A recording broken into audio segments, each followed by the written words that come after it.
Hello and welcome back. This is part 2 of ADS Twitter API tutorial.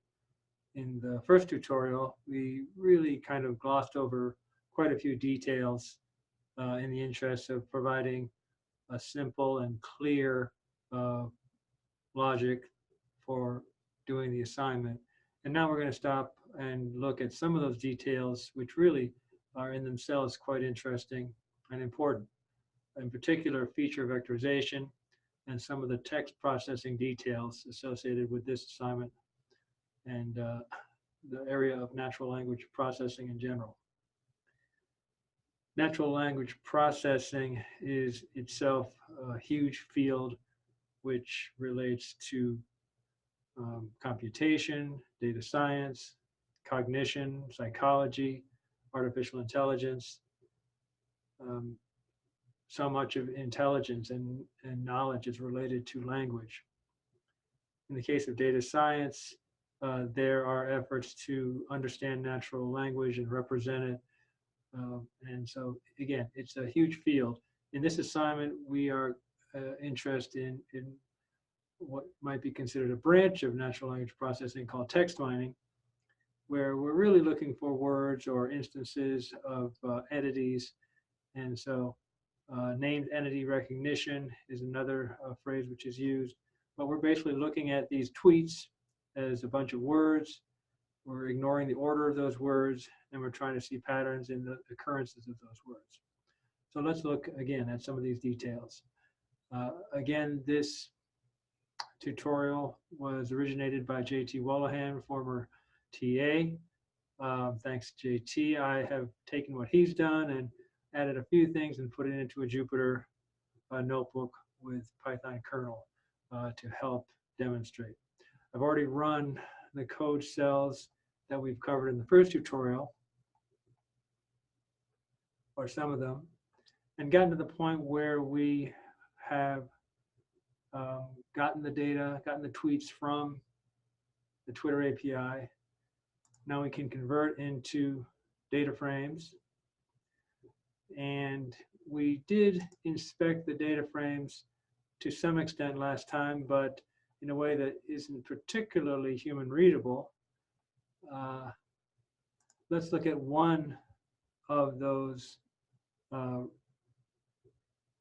rows, if you will. And by doing that, we see the individual fields provided in the JSON returned by the Twitter API. So, for example, there's an ID. There are counts like how many times something's been retweeted. And finally, there's the text itself that we're interested in. So within that JSON, there are a lot of fields, which we generally could call metadata. And then there's the text itself. And that's what we're grabbing to create our corpus. Another word which is used extensively in text processing. Corpus, a body of texts. So you'll hear that word, see that word used to refer to a set of texts. So, well, let's have a look at those texts. Let's have a look at the first 10. So we do that and we get some idea what these cat tweets are like, maybe. I just ran this before doing the video, so I had no idea what would be in these tweets. I'm glad to see there's not a lot of swear words as I saw the last time I ran this, since that doesn't seem appropriate. But this reminds us what the data is like and how diverse it is. And again, as a data scientist, it's not just about algorithms and computation. You do need to look at reality, and that means the data.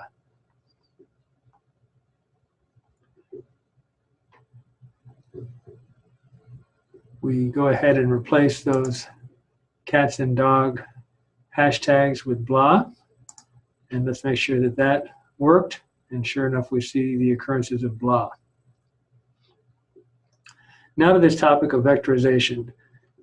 By vector, we're talking about a ordered set of numbers, a one-dimensional array.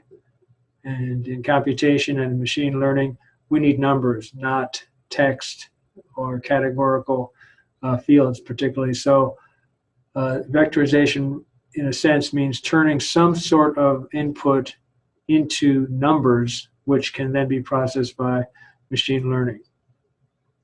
In the case of this exercise and text mining, often we're looking for counts of words or term counts.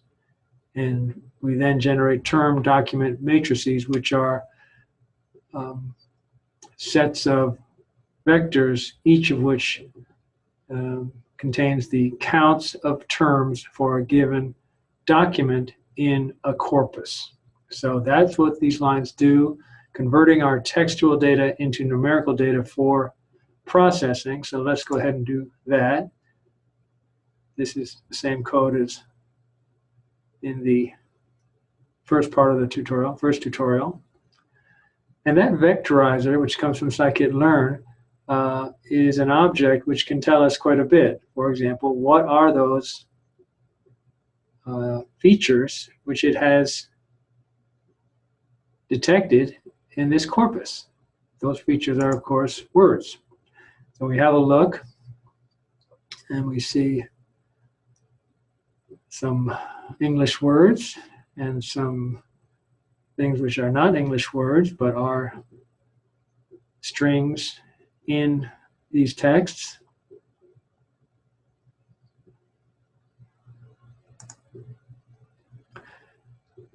Those terms can then be transformed with the corpus into these vectors, where each vector is a frequency count, a count of term frequencies, rather. You see a lot of zeros, you see quite a few ones, you see a few values greater than 1 where a particular term has occurred multiple times. So this is vectorization, and these are the vectors we have generated. However, well, before I say the however, I went ahead and put this step in, which is the step which turns those vectors and this data into the matrices, into the cases and the labels which we need for scikit-learn. We're not going to do the machine learning itself in this part 2, but I just put that in there to remind us what we need to do to create that machine learning ready data set. Okay, now for the however. These words do not look all very informative. A word like is, it, in, these are common English words which confer very little meaning, very little information. In natural language processing, we call those stop words. And in general, these are words we don't consider informative. We would prefer to remove them from our analysis so that we can focus on the more important words or features. So in a sense, this is a kind of feature engineering, feature selection. We're deciding that the word to, a preposition, or an article like a or an, is simply not informative. We're unselecting that feature.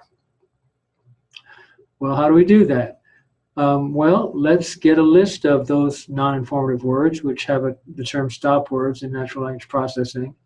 I'm using that task to introduce you briefly to another Python package and nice project called NLTK, the Natural Language Toolkit. Here's the URL.